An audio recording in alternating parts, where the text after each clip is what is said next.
Recording, excellent. Welcome everyone to this week's tutorial, which is all about psychometrics. So the goals of today's tutorial is we're going to talk about the general steps for psychometric instrument development. We're going to run some exploratory factor analyses. So by the end of today, you will be an expert in running exploratory factor analyses and have the confidence in being able to do so. So we'll do some examples together and I'll give you an example to work on your own. We're going to talk about internal consistency, creating composite scores, and what you need to include in sample write-ups. Now, of course, today's an important part of today is the fact that exploratory factor analyses make up the first half of the lab report, and the second half being the multiple linear regression analyses. But I'm hoping from today, not only will you have the skills to be able to do the exploratory factor analyses from the lab report, but you'll also be able to see the connections between why you're asked to do an exploratory factor analysis and multiple linear regression analyses. It's because of all the things we'll talk through in terms of getting a reliable scale, creating composite scores, and using those measures. So let's flick through it. The steps to psychometric instrument development is to check and prepare your data. You want to go through the process of doing exploratory factor analyses, analyze internal consistency for each factor, examine correlations amongst the factors, compute composite scores if needed, and check factor structure across subgroups. So those are all the steps in psychometric instrument development that we'll be doing. Now you can, so the first step of checking and preparing data, you want to clean the data.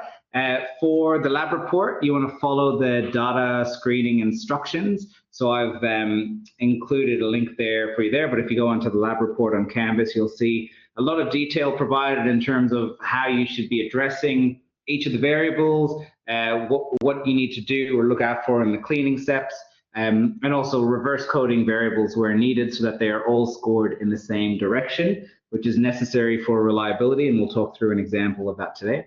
Examine the univariate properties, so histogram, mean, standard deviation, skewness, and kurtosis, and examine the bivariate properties, so scatter plots and correlations. So what is involved in a factor analysis? You want to be asking yourself questions such as, like, write out your research questions. So what are the underlying dimensions of personality? What are the underlying dimensions of procrastination or perfectionism?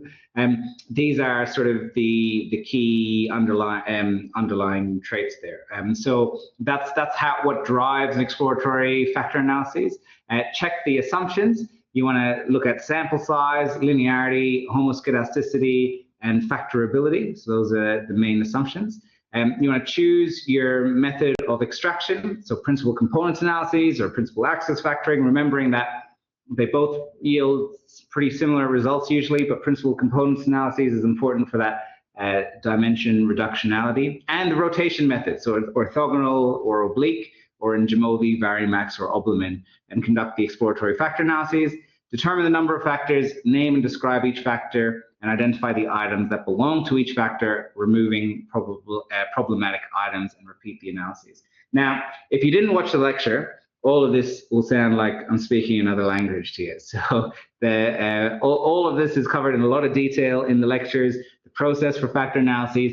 The only reason I'm covering it in these bullet points today is because we're actually going to be working through the mechanics of these steps. What does it look like to actually check your assumptions, choose your method, describe a number of the factors, name the factor, all of that we're working through today. But in terms of the details of all these rotation methods and what to do and when to use them, that's all covered in the lectures, in addition to others. So let's talk about the first activity, which is, can we summarize attitudes towards other people smoking in a few factors? So on a scale from 1, which is strongly disagree, to 100, strongly agree, so that's a massive scale. I've never seen one like that before. Please indicate the extent to which you agree with each of the following statements. I think smoking is acceptable, question 1. I don't care if people smoke around me, which is question 2. I don't think people should smoke in restaurants, which is question 3. I think people should have the right to smoke, which is question 4. And I don't think people should smoke around food, question 5. So this is our survey. We have 5 questions, 5 variables, and what we want to do is see if we can reduce the data into a smaller number of a small number of factors. So what I want you to do is jump onto Canvas and download. There are 4 data sets that are located under week 6. So download each of those data sets and open up data set 1 in Jamovi. And I will do the same. So let me open up Jamovi. I think this is just sharing my slides. Let me stop the share. And I'll share entire screen. That looks good. This looks like what we're after. Okay. Special import, data 1. Cool. All right, so we have, is everyone online? You've got the data loaded up okay? Let me know in the chat or flick your mic on. Yes, yes, yes, excellent, thumbs up, thank you. So we have the 5 questions here, and these 5 questions reflect these 5 questions here, question 1, 2, 3, 4, 5.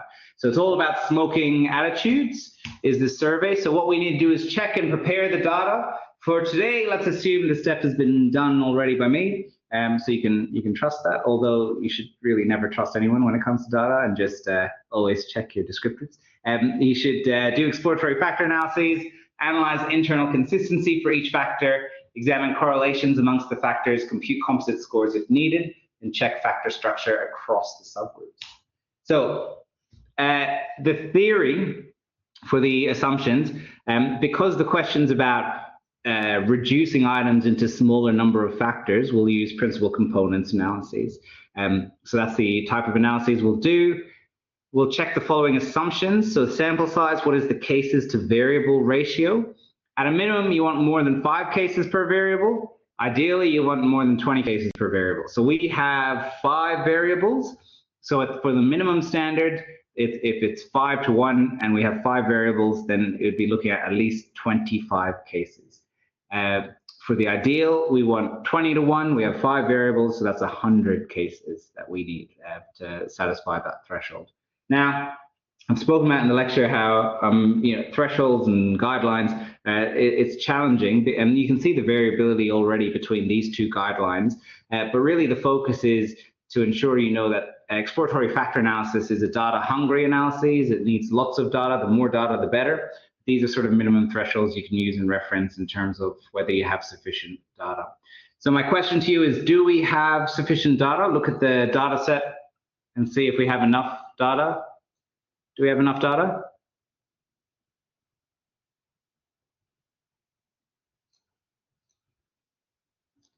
Well, it says, I'd say so. Yeah, I'd say so too. Well, we have a row count of 107 down here. So that indicates meets the minimum threshold of 100 of the 100 that we need for the 5 variables. Now, again, the question becomes like, if you had, say, 99 measures, or cases, rather than the 107 cases, would we still proceed with factor analyses? And the answer I have for you is yeah, you would still move forward with the factor analysis, just noting that it meets the minimum requirement threshold, but not the other threshold. So you can still progress in that case, which is why I want you to keep these guidelines in mind with a grain of salt, but always just address whether or not transparently you've met them. Level of measurement, what is the level of measurement, the data we need? We need interval or ratio level of measurement. And for normality, we need to check the histogram. So we'll go analyses, exploration, descriptives. Flick all our 5 variables across and pull up some histograms. And what do you see in these histograms?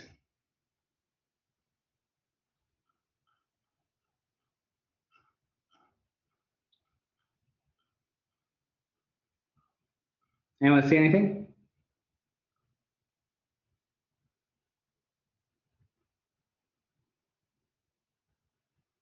Sort of try to tempt your response with my mouse movement here. Very different spreads across the different questions. Yeah, Luella, yep. You have different spreads across the different questions. Anything else? Rochelle says all but 2 are normally distributed. Yeah, that's right. Rochelle, you've got the ones which are a bit strange are question 2, which has this sort of bimodal distribution or a gap in the middle here. And question 4, yeah, it's likely just got a bit of missing or not enough cases to really fill out that distribution. So it's good that you checked your data, right? You didn't trust me, you just sort of went and ran your descriptors, because that's an important thing to keep in mind when you're running your analyses. So you'd say to yourself, okay, exploratory factor analyses are robust against minor violations of normality. And if there are any issues that emerge, I'd be looking at question 2 very closely to see if that is problematic in our analyses. Great. So that is that. Yeah. So factor analyses can cope with minor violations of normality. It is relatively robust. However, it works best if the variables are normally distributed. So those are the main takeaways there. So next assumption we need to check is, are the variables correlated, right? So to check if the variables are correlated, we need to run a correlation matrix. So we go into regression and click correlation matrix and pull across the 5 variables.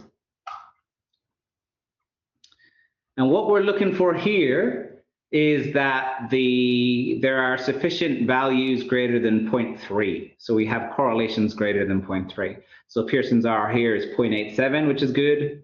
Here it's 0.98. Here is 0.88. So that we have some correlations greater than 0.3. Doesn't matter if some are less than 0.3. As long as we have some that are greater than 0.3, then we're okay to keep progressing with our analyses. So I would say yes, we are okay. And you can create a plot as well. And what do you see in this plot? Do you have any sense of what you see here? What sticks out to you, or what speaks to you?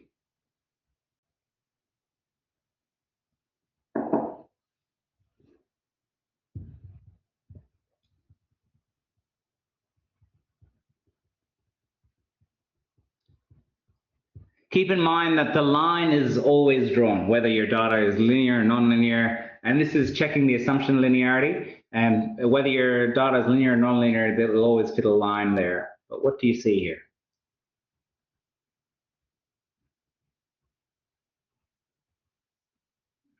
No clue. That's fine. Well, thanks. At least I know what you know. So some things we're looking for or looking out for are you want to see like a diffuse cloud of dots. You want to see a spread of dots around a line that are random. And so an example, what sticks out to me here is this question 1, question 4. You see how all the dots are like almost on the line? That's very unusual. That indicates like sort of a perfect correlation with some of these dots not on the line. And if we go back to our correlation matrix, you can actually see, yeah, it's 0.98 between question 1 and question 4. And so that's something you'd be probing as to, do those questions really measure distinct constructs, or are they actually measuring the exact same thing? So that's something to keep an eye on. Similarly, question 2 and question 4. But when you want to look at like what is the ideal case for a scatter plot to show linearity, you're looking at the question 3 to question 5 example here. So this is sort of the best type of example of linearity. Question here 2 to 5, you can see that there's like this sort of gap in the middle, and I think that relates to the missingness we identified in question 2. So those are the gaps that we see there. But those are probably the key takeaways, yeah, from these plots that are there. And okay, so we've done that. We've done the correlation matrix, and we've done the plot. Are the associations explained by linear correlation? Yeah, they are in most, but not all, but it's okay. We'll keep that in mind and move forward with the analyses and readdress that if any issues arise. We'll run initial factor analyses and test the remaining assumptions. So to run a factor analysis, you go into Factor, Principal Components Analyses. Flick all of these across. Check all the assumptions, because for some of the assumptions, you have to check them after you run the analyses. And I want you to base it on eigenvalues greater than 1 and move the rotation method to Oblament when they're related. Factors are related rather than unrelated. So what I want you to take away from this is a few things. One is that we'll need to check the assumptions of Bartlett's test of sphericity. So it's less than 0.05. So that indicates the analysis is factorable, or the data is factorable. And KMO is greater than 0.5. So that also indicates that the data is factorable. So we have the correlation matrix showed correlations greater than 0.3. The Bartlett's test of sphericity is significant, and KMO is greater than 0.5 across many of the questions. And so our data is factorable. Those are the key things to connect with the idea that your data is factorable. Yeah, so that's the main things there. Excellent. The next thing that will be, so we've got those, I don't want to jump ahead too much yet. We've done Bartlett's significance and KMO, which it is factorable. The next question is how many factors? So to work this out, you can check a number of places. The first place to look at is the scree plot. Does anyone remember how you analyze a scree plot to determine a factor structure or a number of factors? One left of the elbow. Excellent, Emery. So where's the elbow here? 3. So one left of it is 2. Yeah, awesome. Well done. So a 2-factor structure is what we're looking at here. Now, what I want you to remember is that Jamovi created a 2-factor structure, but you should never trust Jamovi's factor structure. You can always change it. And so, for example, if you want to make a 3-factor structure, you go here into fixed number and select 3. And you'll get 3 factors that emerge, yeah? So we get a 3-factor structure. So don't let Jamovi do the thinking for you. It doesn't think, it's just a software program. Running like you've just run your first factor analysis. It took a few seconds, it was relatively simple. The complex bit is actually interpreting the analyses, right? So that's the important bit that requires a lot of brain power. So we've done the scree plot. The next thing I want to mention is you want to look at the percentage of variance explained by your factor solution. Now, if the solution is rotated, either an orthogonal or an oblique rotation is used, then the variance from the component statistics table should be used. If unrotated, then either the component statistics table or eigenvalues table should be used, as results will be the same. Eigenvalues table do not adjust for variance explained by the rotation method. You may be saying, what is going on? What is he saying? I'm talking about this. So here is your, where are we? Here is your component statistics table, here. Here is your eigenvalues table. You'll notice that both say percentage of variance explained, percentage of variance, right? So the question is, which one do you report? Are they the same? Well, the component statistics table actually adjusts for your rotation method. So if you do Oblament, if you do Varimax, this adjusts the variance accounted for by your rotation method, which is good. That's what you want. Your eigenvalue table doesn't. It just assumes that your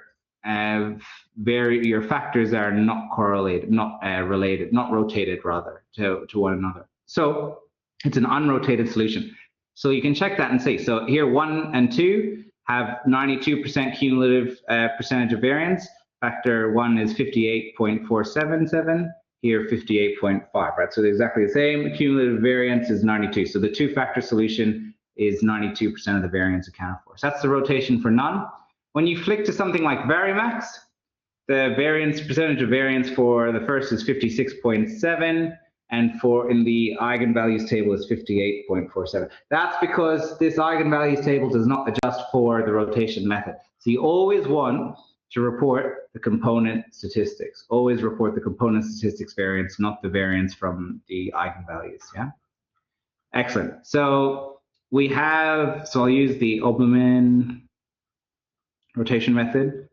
And then factor loadings and meanings of factors. So we have a 2-factor structure, and most of them seem to we have a pretty clean factor structure. This is probably the cleanest you'll ever get, right? You have 3 items that load strongly onto one factor and not the other factor, and then 2 items that load strongly onto one factor but not the other factor. So those are the key takeaways there in terms of the factor structure. So 2-factor structure makes sense. That supports our scree plot, and that also supports the amount of variance accounted for by the top two factors, which is 92%. A three-factor structure gives you just a little bit of benefit. And so you want the best amount of variance accounted for by the minimum number of factors. Excellent. So you can look at the is that the next? We've done that, we've done that. Yeah, so you can look at the intercorrelation statistics, and that shows you the correlation between the factors, right? So if I put a three-factor structure up, it shows me the correlation between factors 1, 2, and 3. But if I have a two-factor structure, two-factor structure shows me just the correlations between 1 and 2. Yeah. So we've done all of this. So the two-factor solution produces this. I think people should have the right to smoke. I think smoking is acceptable. I don't care if people smoke around me. That's factor 1. Factor two is I don't think people should smoke around food. I don't think people should smoke in restaurants. How would you go about, do you think those are meaningful factors? Do you think those items cluster around a concept? And if so, how would you name those factors? Put it in the chat what name you would provide those factors.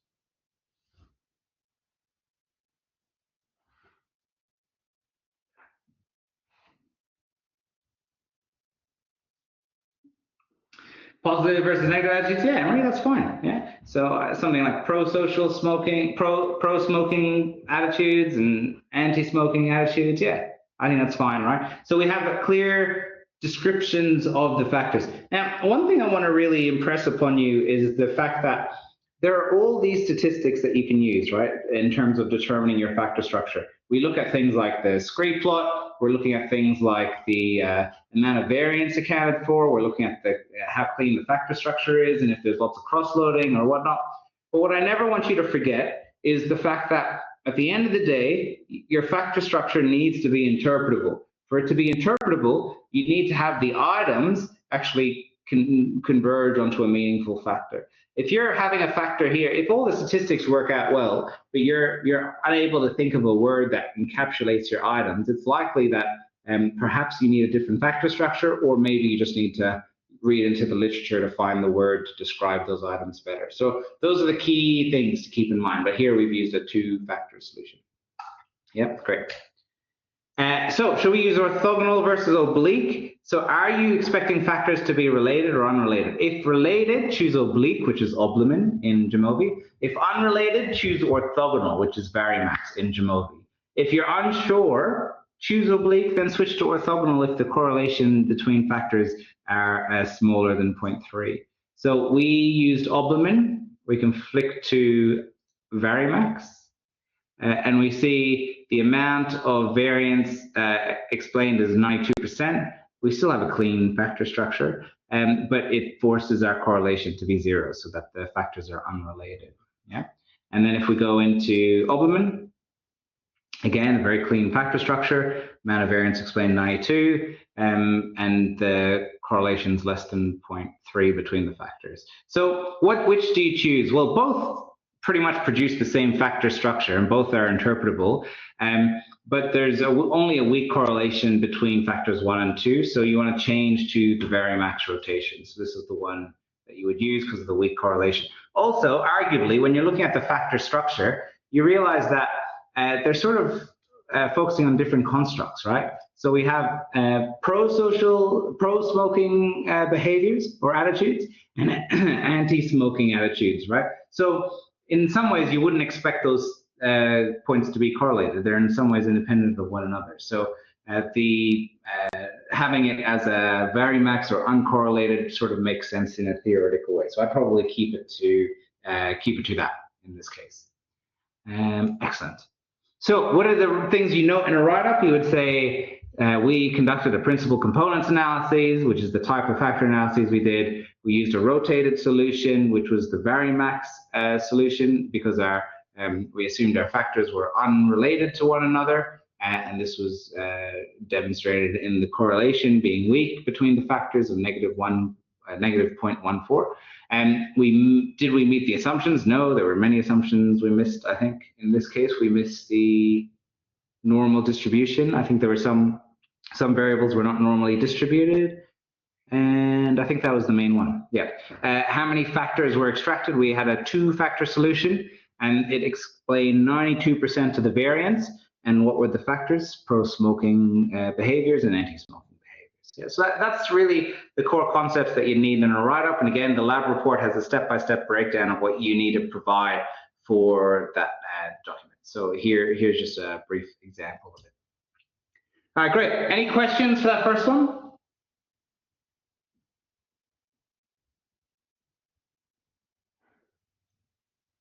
No? All good?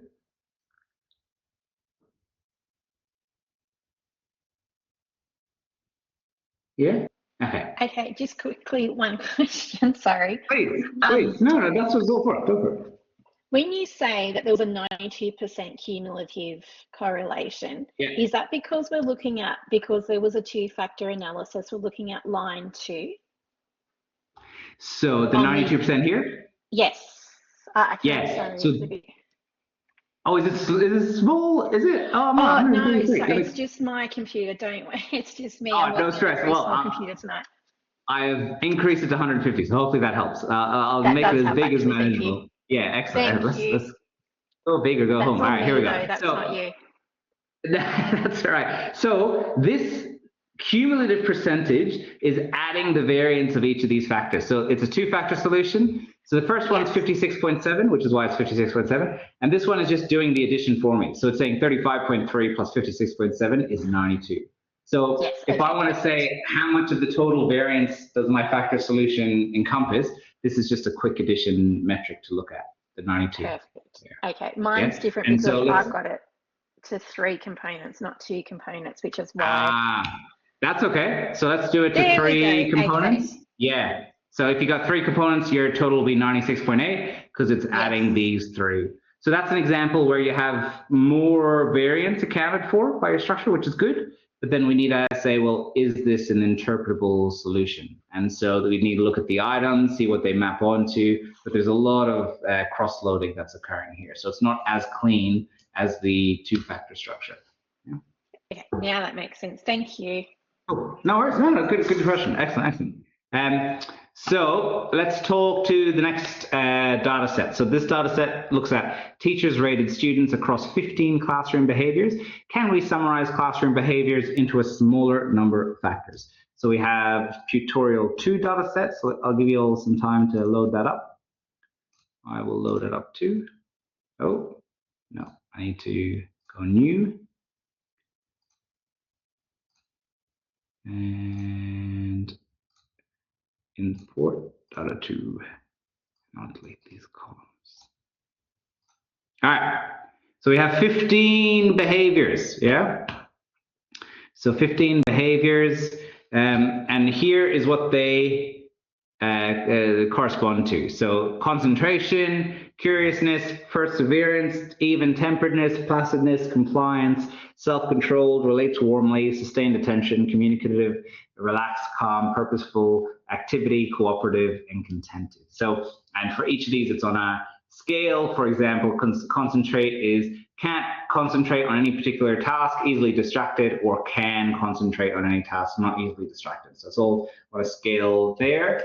And so let's go through the steps of the factor analyses if we want to reduce these behaviors into a smaller number of factors. Let's first check and prepare the data. We'll do the exploratory factor analyses, analyze internal consistency for each factor, examine correlations amongst the factors, compute composite scores if needed, and check factor structure across subgroups. So let's start with the assumptions.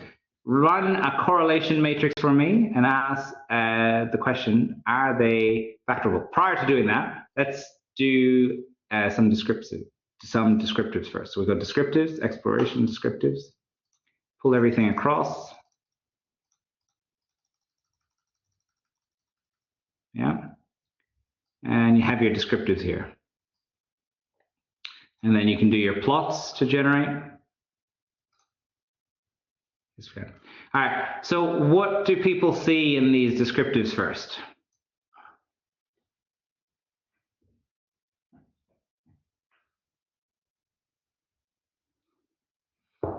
What sticks out to you?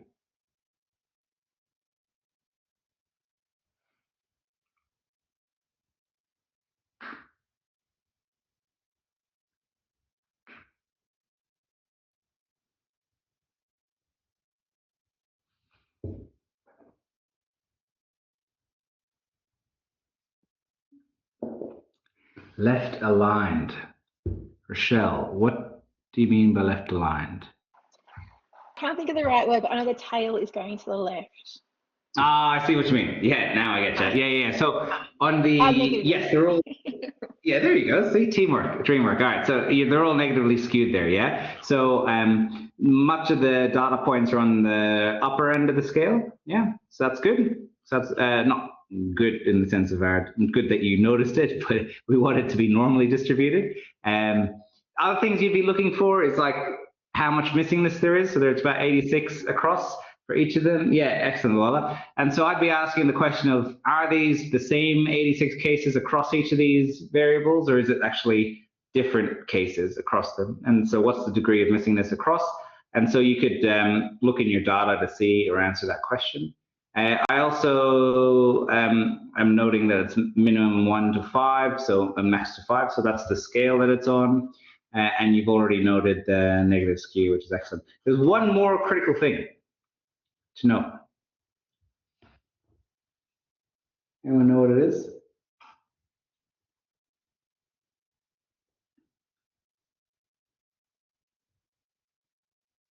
Something key about our data.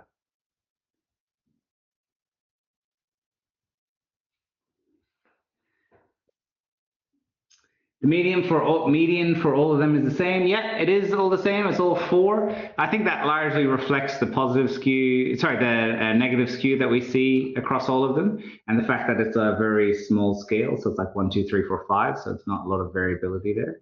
But just something else as well, Emery. But that's a good observation. But there's something else to know. Comes down to your measures.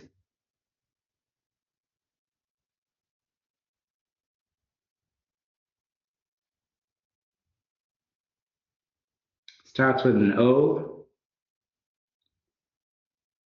ends in ordinal. Does that make sense? I think so. I don't know.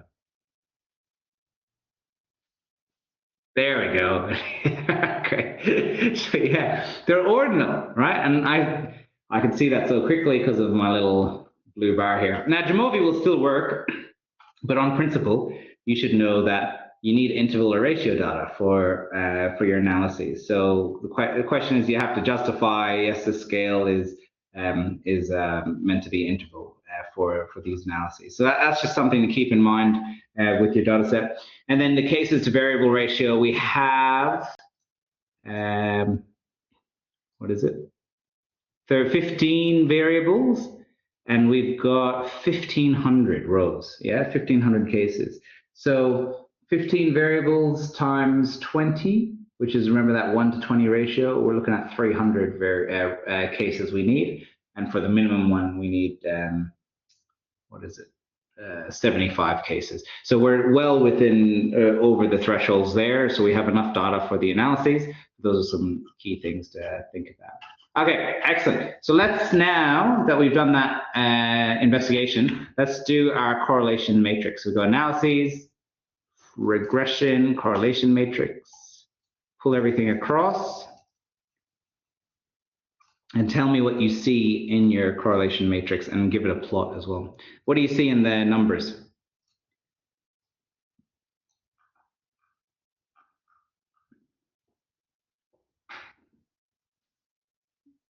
There's a lot. There are a lot of numbers. Well, how can we make sense of some of these numbers? What are we looking for?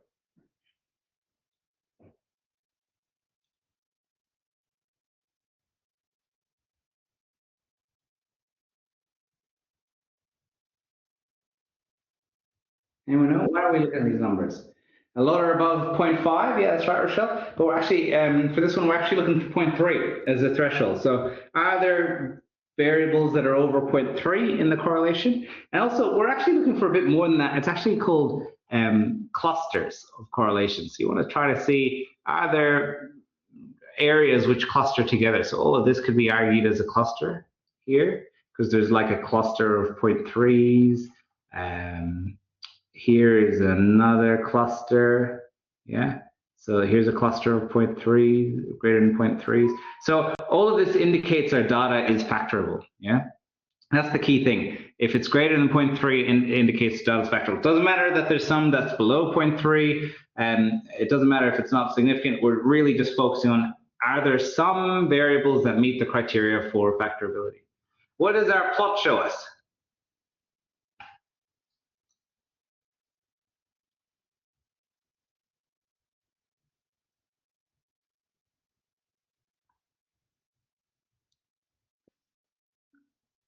Some have little gaps at the bottom.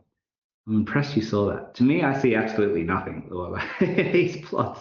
It's crazy hard to see because you have a line that's put through all these. Yeah, fair enough. And so what I would do in this situation to get a better visual, why are you not letting me do it? I'm not sure. Okay, here we go. So I would move some variables across and move them back, and I'd have a look at a few variables at a time and to see linearity. Now you can see the challenge with a scale like this that's on 1 to 5 because it's just like dots that are around here. So it's hard to see like a diffuse spread of dots. It's just dots everywhere. So by the definition of linearity, this would be met. Like it's diffuse spread. It's even, there's no pattern across the line, so it's fine. You can assume linearity. If you take it as interval data, you'd assume it's linear. Yeah. Excellent. So that's the correlation matrix. And we've done that. So let's run our initial factor analysis and test the remaining assumptions. So we'll go factor principal components analyses and move all our variables across. And check all of our assumptions here. And based on eigenvalues greater than 1. Yeah. So that's what we want to do with our analyses. Is everyone okay with that? You're essentially just ticking all these boxes and this one, and we'll set the rotation as Hobsbawm too, so that the factors are related. Anyone need any help? Or is everyone with me?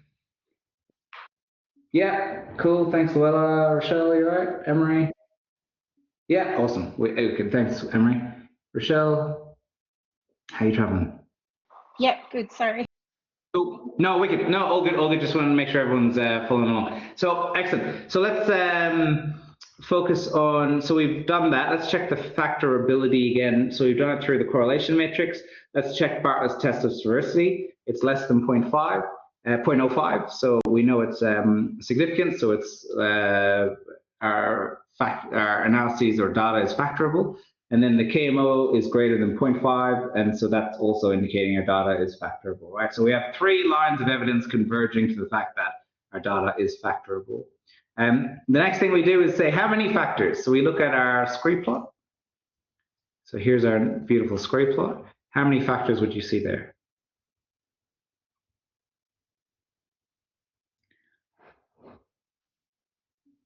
Luella says 1, Rochelle says 1. Emery says 2. So let's have a look on between 1 and 2. Okay, let's have a look at the elbow. So the elbow, you could say, is here. Yeah, you're right. You could say the elbow's here, coming at the 2. But there's also another elbow here at the 4. So I would argue the factor structure is a 3, 2, or 1. But I think a 3 is reasonable if you take the 4 as the elbow as well. So scree plots often have multiple elbows, right? So you just want to take the points at where those inflection points are. So let's go to, let's say, take a 3-factor structure. We'll start there. Now, the key thing with the 3-factor structure here is that the 3rd factor is less than 1 for the eigenvalue, right? If you remember from the lecture, I was talking about something called Kaiser's criterion. It was that your factors should ideally be 1 or above to be stable factors. So here it's less than 1, but it's just less than 1. And from the scree plot, it seems like it makes sense to include. So we will keep it for now. We'll see how the 3-factor structure goes. We can always change to a 2 or 1 from there. So I'm going to change to a 3-factor structure. Yeah. And So we've done the factorability. And the other thing we want to look at, is percentage of variance explained and the factor loadings and the meanings across factors. So in a 3-factor structure, we have 78.8% of variance explained. 2-factor structure, we have 72.6% of variance explained. 1-factor structure, 62.4% of variance explained. So with each number increase, we have more variance explained. So that's what we see there. We see that the factors are quite related to one another, so that indicates albumin is the right choice there. And we see our factors load on here. So really the next thing we need is the items to get a sense of the interpretability, because I don't have enough information from I'll never have enough information from the statistics to determine this. So you always have to look at the items and the factors they load onto. So we change the number of factors. Behaviors 4, 6, 7, and 11 are in multiple factors. What does that mean? Yeah, good question, Luella. Let me pull back to your question here. So 4, 11, 6, and 7, they're all having cross-loading. So the cross-loadings are problematic, particularly here, because they don't have large main loadings onto their factor. They're sort of equal in terms of their cross-loading. So we'll come back to this, Luella, but it's good you flagged that these are issues. Here, behavior 4 and 11 are distinct compared to 6 and 7, because 4 and 11 have quite large main loadings and then the cross-loading. But 6 and 7 have a medium main loading and cross-loading, so they're probably problematic. So we'll have a look in a second. So here is what the factors look like. Perseveres, curious, purposeful, activity, concentrate, self-sustained attention is factor 1. Factor 2 is relates, warmly, contented, cooperative, even-tempered, and communicative. And factor 3 is placid, calm, relaxed, compliant, self-control. Now we see factors, or items 6 and 7 rather, seem to have cross-loading onto factor 2. And you can sort of see why that's the case, right? Contented, cooperative, even-tempered, communicative. If you add in compliant, self-controlled, sort of some of those words relate to each other in terms of their inherent meaning, right? So what we can do is an exploratory factor analysis of a good measurement instrument ideally has a simple factor structure. Each variable strongly loads on only one factor, and each factor has multiple loading variables. So more loading equals greater reliability. What do I mean by all of that? So we want each individual item to load greater than 0.5 onto a factor, which is what's happening here for most of them, except for number 7 here. And we want to have multiple items load onto a factor. So ideally, you want at least, you want multiple items onto a factor rather than just one, because the more items, say in factor 1, we have 3, 2, 13, 1, 9, and 11, although that's a cross-loading. Say the first 5 here, the more items we have that load onto that factor, the more reliable that factor can become in terms of analysis. Same thing here. So that's those are some key considerations we're keeping in mind with the measurement. And we want target loadings to be high, greater than 0.5, and cross loadings to be low, so less than 0.3, with few intermediate values, 0.3 to 0.5. So we can consider removing behavior 6 and behavior 7 and re-examine the factor structure. And you always want to do this once at a time. So we have 6 here, we have 7 here. I'm going to remove 7 first because it doesn't have really large loadings, if I can. Yeah. So 7, see how the factor structure improved. If I was doing that properly, I would check the variance that changes. So there's with it in, it's 78.8%. And with it out, it's 79.1%. So the variance improves with the removal of that item, which is a good indicator. The correlations are still there and correlated with one another. And here we see that the removal of that item means that there's only one item with a relatively large or moderate cross-loading, behavior 6. So let's remove behavior 6 now. And we see cleaner factor structure. Factor 3 is clean with no cross-loadings. Factor 1 is clean with no cross-loadings. And factor 2 has just one item with the cross-loading there. Now, the question you'll always ask, undoubtedly, when you're doing this process is, so how do I evaluate whether my factor structure is good or great or not so good? And really the answer is it's all relative. It's relative to the factor structure we had before, right? So the question is, when we included 6, 7, the cumulative factor variance accounted for is 78.8%. So when we remove 6 and 7, right, the variance accounted for is 79.8%. So it actually improves the amount of variance marginally when you remove those items. And then also the factor structure becomes cleaner with less cross-loadings, right? So those two factors taken together would indicate a structure without those two items would be better than a structure with those two items in it. Yeah. So when you really look at the factor structure, then you're looking at the items and what they load onto, and does it make sense? So if we remove 6 and 7, placid, calm, relaxed, you can see how those are more related to one another than when you had the others in there. Yeah. So right up for things to note, what's the type of factor analysis that we did? We did a principal components analysis. We rotated the solution. We did rotate the solution, I believe, because they were related. Right? You could always play around and say, well, what about a Varimax? What would happen there? Do a Varimax, you see immediately it's awful, right? There's so many cross-loadings that's occurring. It's definitely not as clean or interpretable of a solution than a Obermann rotation. Yeah. So we used Obermann rotation. Did we meet our assumptions? Well, our data, we said justified it to be interval and not ordinal, but the variables were not normally distributed. They had a negative skew. Those were the key things to keep in mind, so not all assumptions were met. How many factors were extracted? We landed on a 3-factor structure, which explained the 79.8% of the variance. And what were the factors? Then you can go and interpret these factors here. So we have focus, I guess, sustained attention, curious, perseverance, or determination maybe is factor 1. Factor 2 could be relationships or collaborativeness. And then factor 3 could be easygoing in nature. Yeah, so those are your 3 factors. Now again, I'm doing this quite quickly, but really when you're determining the factor names, it takes a lot of time and attention to make sure that the word captures each of the items. And that's also, if you don't know what to do, you go into the literature and you see what words they've used to relate to those items. So for example, for personality, there's well-known constructs in relation to that that you can check for labeling your factor names. Excellent. So that is that. Any questions with that factor analysis?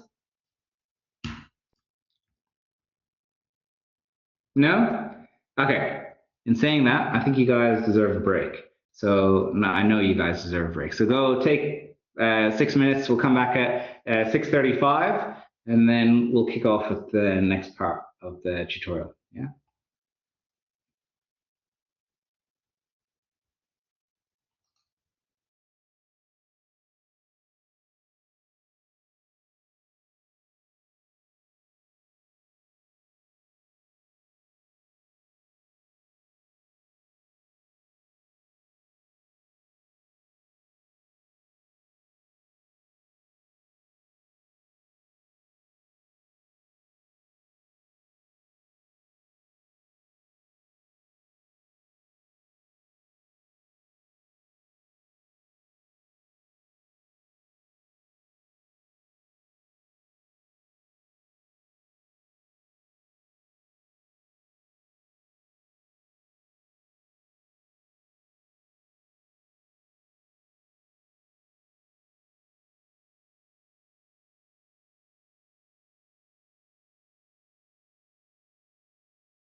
How you going, guys? Ready to rock?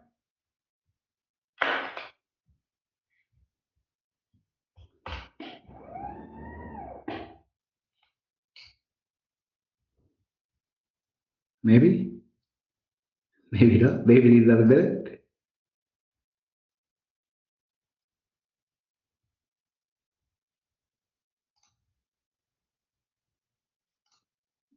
You here? Thanks, Lola. Everyone else, how are we going?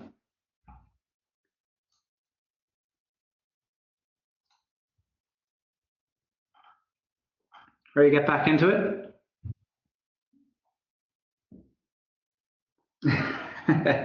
No worries. All good, Every. What book are you reading?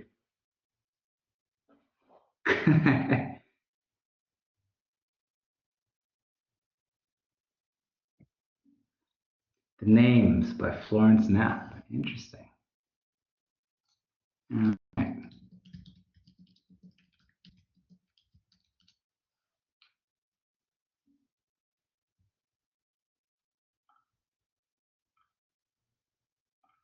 Very cool. Nice. Yeah, very nice. Oh, Rochelle, you read it too. Excellent. Anne-Marie, Rochelle, everyone's here. Chelsea, welcome, by the way. Cool. Let's get stuck into. Oh, nice. Well done, Emma. Let's get stuck into the next activity, which is, are there underlying dimensions in managerial skills? So open up tutorial 3 dataset. Go into, hey, how are you, Chelsea? Welcome. Let's go into, so just get tutorial 3 dataset now, which is in on Canvas page 6. Download the dataset. I will create a new file and import data 3. Cool. All right. So here's the dataset for tutorial for the activity 3. And let me get the slides up. So to what extent do you possess these skills? Remember, this is about the dimensions, underlying dimensions in managerial skills. So the questions or items are, I show confidence in my staff. I let my staff know when they are doing well. I give feedback to staff on how well they're working. I would personally compliment staff if they did outstanding work. I believe in setting goals and achieving them.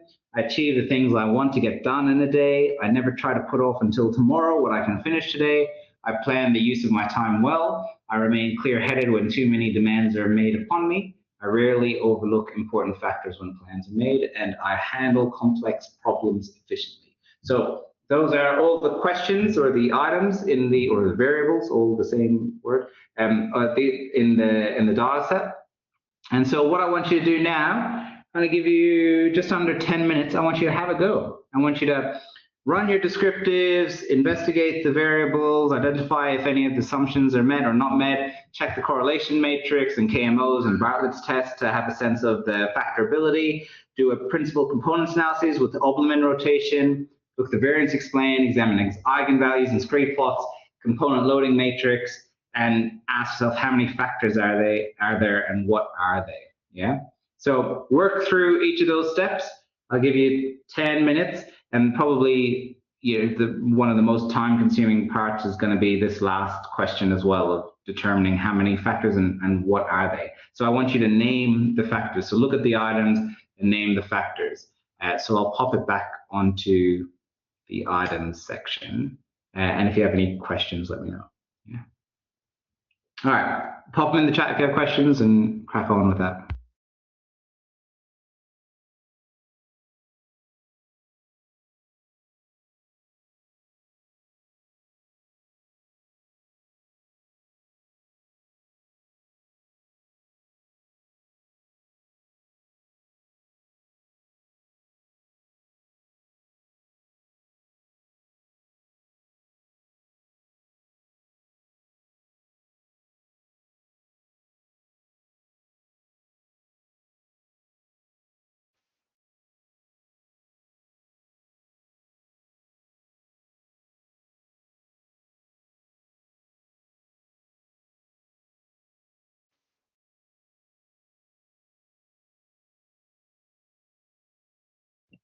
Yeah, you got it, Luella. So correlation matrix, you're looking at correlations greater than 0.3. Yeah.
So Luella, KMOs, you're looking at greater than 0.5 for your KMOs.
So Luella, with the component loadings, it may give you a default, but you can always choose it, right? So you can have a set of one factor solution, 5, 10, all depends on scree plot. Here, I'll pop this up here. At scree plots, eigenvalues, variance explained. Oh, you did choose it. Oh, so you chose the three factor solution. Yeah, excellent, excellent. Yeah, great. Great. How is everyone traveling? Has everyone named their factors as well? You need a few more minutes? Let me know.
No worries, Luella. We'll pop them in the chat in a moment or two. So we'll wait till everyone's had a go and then we'll have a look.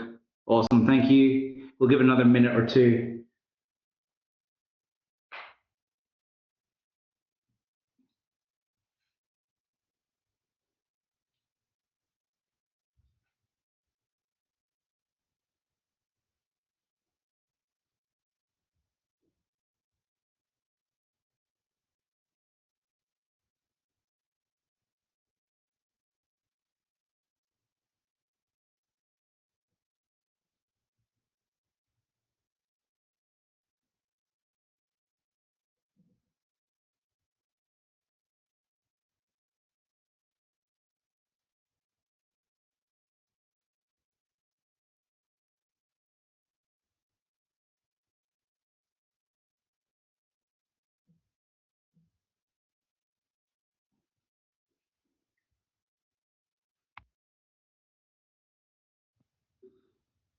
All right, how are we all traveling? Shall we bring it together? We'll see how far you work through it.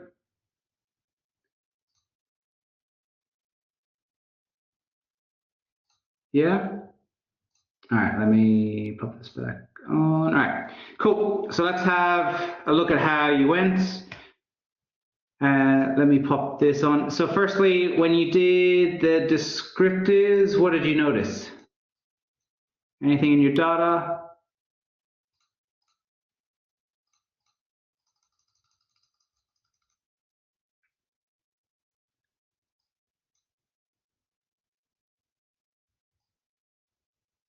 Anyone notice anything? Key thing to take away is what? Yeah, so it's ordinal data, right? So it needs to be interval or ratio. So that's something to meet for the assumptions of our exploratory factor analyses. So we can make an argument that it should be continuous, which is sort of easier. It's interval, which is easier to make when it's on a scale of seemingly 1 to 7 for most of the measures. Some have maximum values of 5 or 6. So I'm assuming that's related to just people not filling out those levels. Let's have a look at the plots. Luella's saying some are not normally distributed. Let's see what is going on. Yeah, so there's a lot of positive skew happening here, right? So some are normally distributed, but there's some positive skew. Particularly question 7 has some strong positive skew, and definitely question 4, yeah, and question 2, question 1. Question 1 has this really high response rate of 3s and very low elsewhere. Yeah, so great. So I mean, not great, but good that you picked it up. But those are things to consider. We'll move on with our analyses, but keeping in mind that assumptions of normality have not been met. So let's run. What's the next step that I do?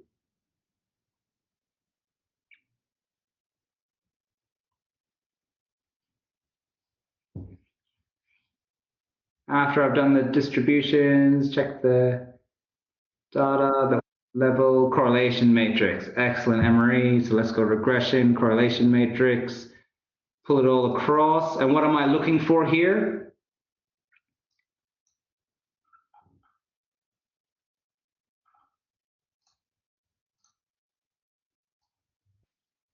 Values greater than 0.3. Yeah, you're right, Luella. And what is this really, what assumption is this trying to address in Pearson's R? Yeah, and what assumption are we trying to meet here with this?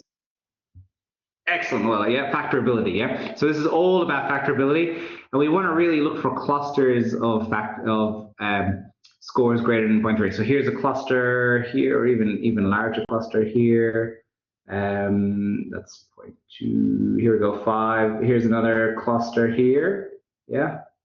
So probably these 3 here forms a cluster. So clusters of greater than 0.3. It's just if there's anything greater than 0.3, but when you see the clusters emerge, then that's where you know that it's factorable, right? So that's a good indication there. Excellent. Again, this plot is pretty useless, so you'd have to go and check individually, right? So you check the associations between some of the variables and others, so we can pull those across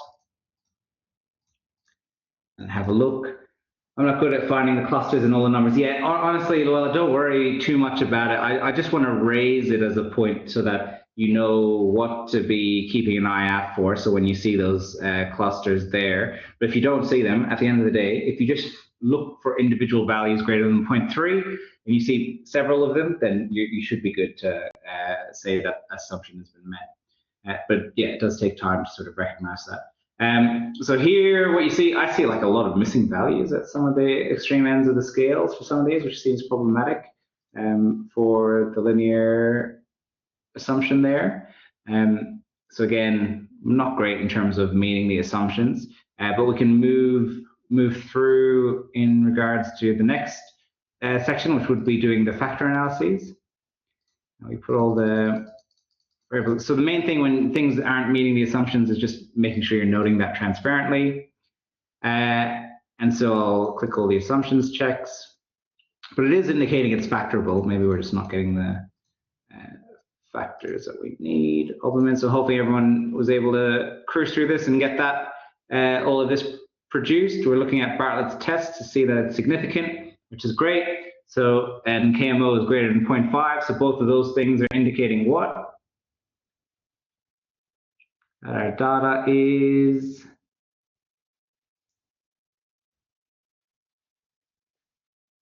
factorable. Yeah, excellent. Well, yeah, so we have three sort of points of measurement there. We've got the point of the correlation matrix table, then we have the point of the KMO, and then we have Bartlett's test of sphericity. So those are all the points together which help us determine that the data is factorable, so we can proceed with our factor analysis, which we already have.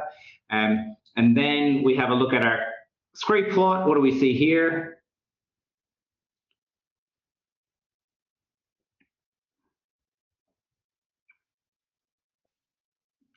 Three factors, yeah, I'd say you can see the elbow at the 4. So one left to that is the 3-factor structure, and there's another elbow at the 9. So there's an 8-factor structure, but you see all of these eigenvalues are less than 1, right?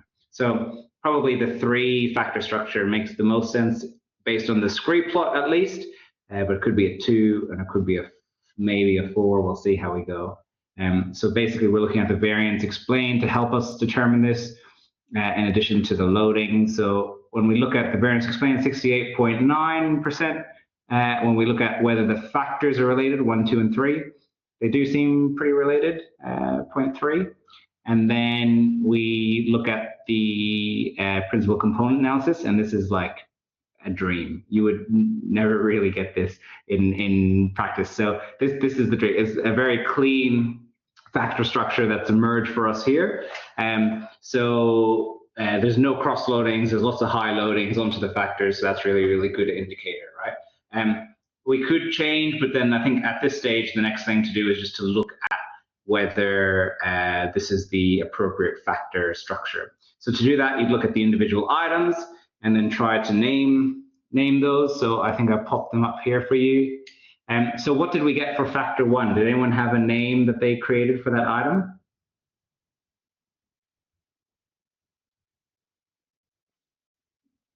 Time management, excellent. Did anyone else have a name for that factor? Communication skills, leadership. Okay, excellent. So you can see how they're sort of related to the items that load on to it, to one another. What about factor 2?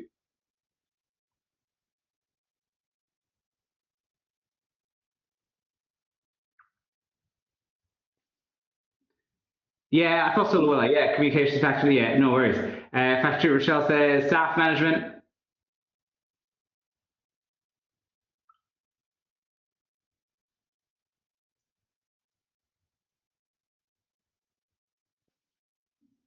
Work ethic, Emery says, yep, excellent. So you can see some of the relationships there as well. And you can see how difficult it is when everyone comes up with their own words, right? So this is where, if it's a new construct, you'd be trying to do it yourself as you are now. But if it's a construct that's been well researched, you'd be looking at the literature trying to see, well, has there been a term described for this analyses in the past already? So that's the key thing there.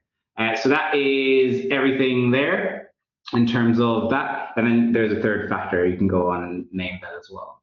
Excellent. So let me go back to mine. slides here. So we've done that. So now the question is, let's ask another question of, say you've done your factor analysis. Your factor analysis has produced certain number of factors, and then you want to have a sense as to whether that the items that load onto a particular factor, whether they form a reliable scale.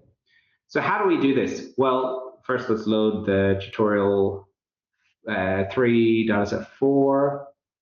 Let me delete this and this one. Let me get a new data. Import data 4. All right. So here are measures of openness. So believe in the importance of art, tend to vote for conservative political candidates, have a vivid imagination, avoid philosophical discussions, tend to vote for liberal political candidates, do not like art, carry the conversation to a higher level. I'm not interested in abstract ideas, enjoy hearing new ideas, do not enjoy museums. So what pops out to you when you look at those, when you read through those items or those variables? Is there anything that pops out in your mind?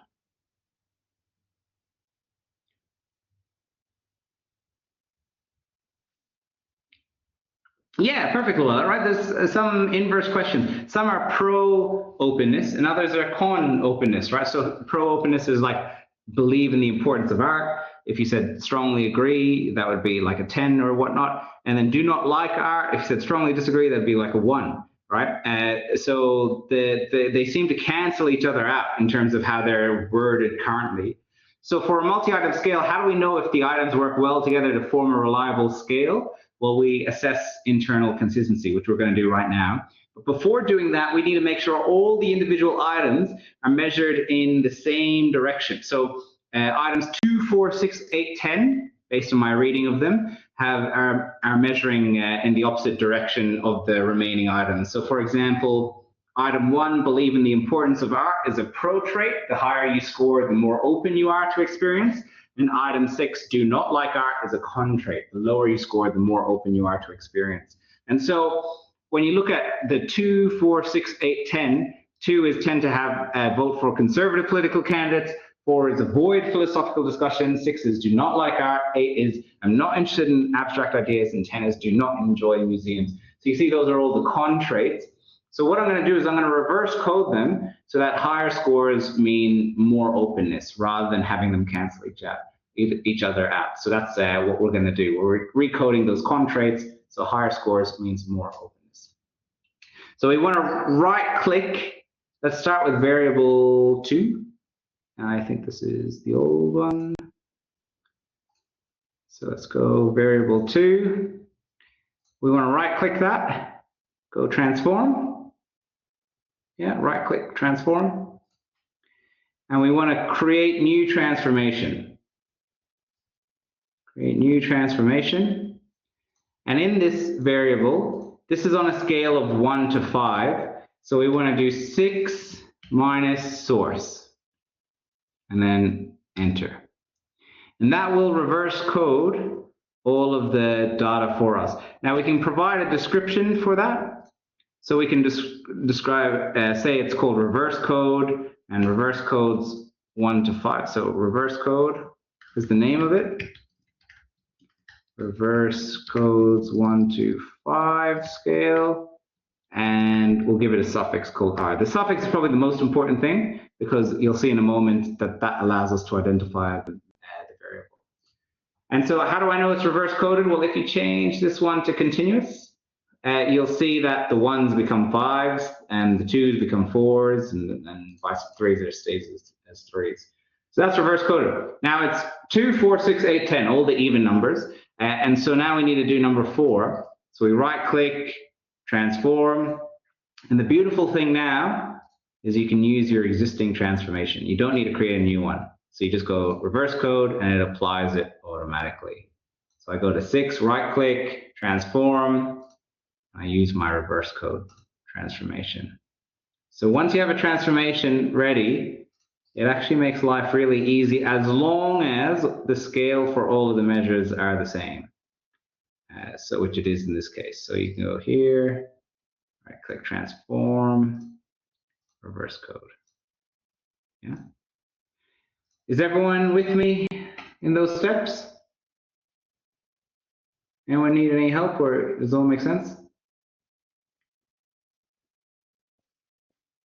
Good, good. Okay, excellent. Good to hear. Let's go into the next step. So we've now reverse coded all the items.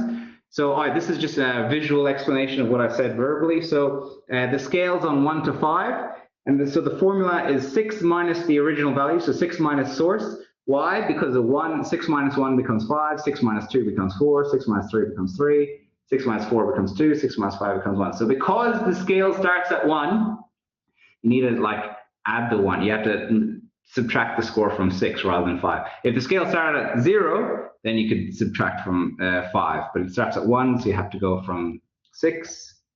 So now that we've recoded open, we want to apply the same transformation to the other variables that need it, right? So open 4, 6, 8, 10. So we've done that, and you've all done that as well. So you apply that transformation to each of the variables.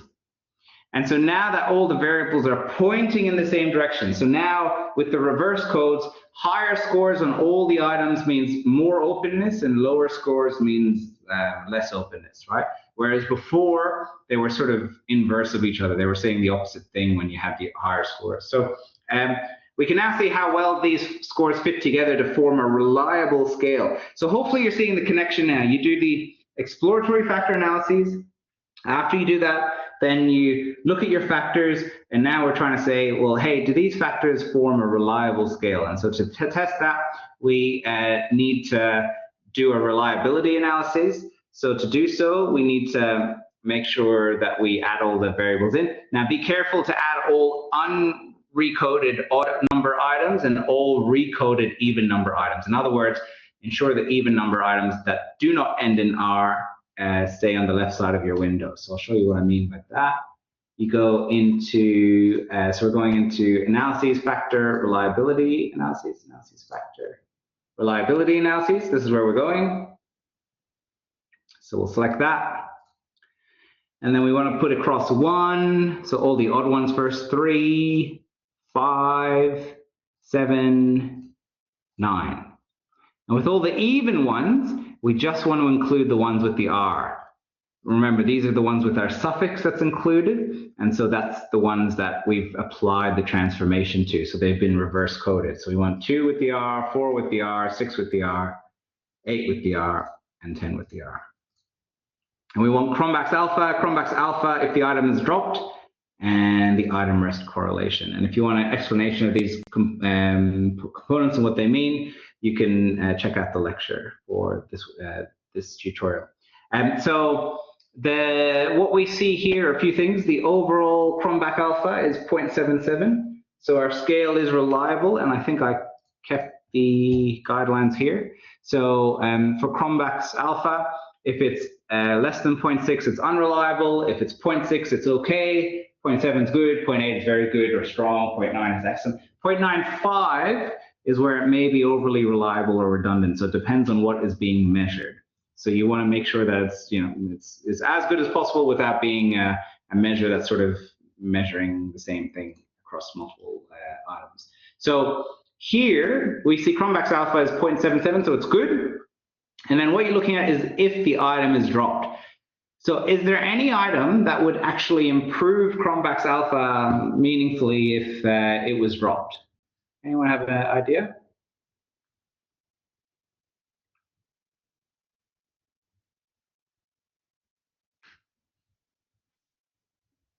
Open 5, yeah, spot on, Rochelle. So open 5, and actually it highlights there's some issue with open 5, probably should be reversed, which is a nice feature of Jamovi.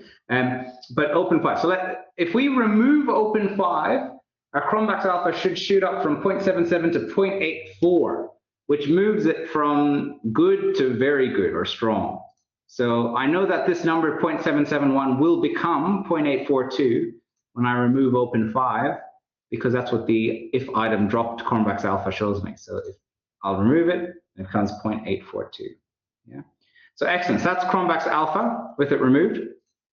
And so looking at the item statistics, we determined that when we remove open 5, it results in a more reliable scale.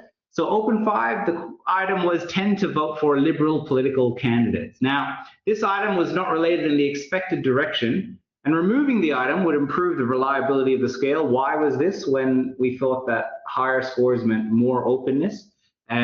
Perhaps because the meaning of liberal is different in Australia or confused with the Liberal Party. Yeah, so take open 5 out of the analysis, check again, that's what we did, and we have a much higher reliability. So now that we've created this reliable scale to measure openness, we can now aggregate them together in a computation of a measure that allows us to create an openness measure, right? Because currently they're just a series of items that form a scale. So to do that, we go into data and we go, it was data and compute. Where is my compute? Oh, it's right here. I missed it. Sorry. Data compute. Yeah. And what I want to do is I want to select, so you go data compute, creates a variable. I want to select fx and go to mean. You need to double click the mean. Everyone with me? So you want data, compute, select mean. Yeah. And now what you need to do is we need to start putting all of these variables that we've created the open reliable scale for openness in here. So to do that, because I clicked that, it's going. So let me go mean, so double click mean. So I want open 1. Instead of open 2, I want open 2 reverse code, but you need a comma between each of them. So comma, open 2 reverse code, and notice how it has these backticks. So those backticks are there because of the use of the suffix, but you just want to leave them as they are. Don't touch them or else it'll break.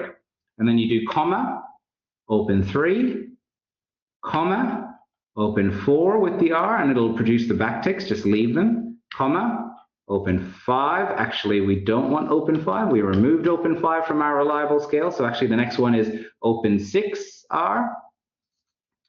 Then the next one is open 7. Then the next one's open 8R. Next one's open 9. Next one's open 10R. Yeah. So notice you need to make sure everything matches on perfectly. If there's no comma in between the variables, it won't work. If the backticks are not placed where they need to be, which are behind the ones with the negative R, then it won't work. Yeah, so all these things need to line up. I'm going to leave this on screen for like 20 or 30 seconds so that you can double check yours. Press enter when you're done and it should work. If it doesn't, it's likely because one of these things was missed. So it really requires an attention to detail for the measure. Now, my advice is if it's not working for you and you're trying to do this either in this activity or others, is to don't do too much at once. So just start by creating a measure of the mean of open 1 and open 2 with the reverse coding. If that works, then add open 3. If that works, then add another. So just keep adding iteratively, because when you do too many at once, that can be a challenge. How did it go? Did everyone get it? Get a beautiful variable with lots of scores. Yeah, nice, Emery. Well done. Yeah, good work, Rochelle, Luella. Great job, guys. So you just go enter. You should get the, imagine if it didn't work for me and worked for all of you. But no, we're all there. We're all there together. So here's our beautiful openness measure. And now the cool thing about this is you can just treat it like any other measure now. So this is our measure of openness that aggregates our reliable scale here, which is 0.842 from Cronbach's alpha. So it aggregates all the scores for individuals on that scale across, and we see this is their total for openness. And we can just go into analyses, exploration, descriptives. We can move that variable across here. It's automatically called Q on my end, but you could rename it as something. And then you get descriptives pulled out from it, right? So you get means, medians, standard deviations. You get skewness and kurtosis for the openness measure. And the cool thing is you can start creating a plot for it, right? And check the distribution of that plot for openness measure on a scale of 1 to 5. So the amazing thing here is now you have a measure of openness, and you can use that in subsequent analyses as you would any other variable. And so in the same way, in what we'll learn next week in terms of multiple linear regression analyses, you could put this as a variable in one of your regression models and move forward there. So it's a really, so we've gone through the entire pipeline of doing exploratory factor analyses, looking at the factors, making sure that they're interpretable, then doing a reliability analysis from that factor, maybe removing items to make it more reliable. And then once we have that, creating a composite score that represents what that factor is. And in this case, it's openness. Yeah? So that's the whole pipeline of how to sort of go from starting with exploratory factor analysis to having a usable variable. Excellent. So these are just the instructions there that we walked through.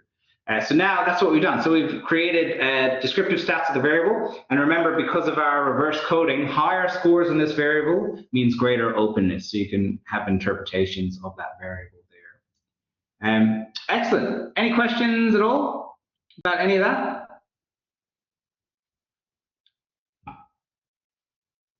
No, hopefully that all makes sense and you can now go forth and enjoy your knowledge of exploratory factor analyses and start analyzing things. But in saying that, have a lovely day, lovely week. That's it for this week. I'll see you guys in the next tutorial. Yeah. If you have any questions, you can always pop them on the discussion forums in relation to Jamovi or the tutorial content. Yeah.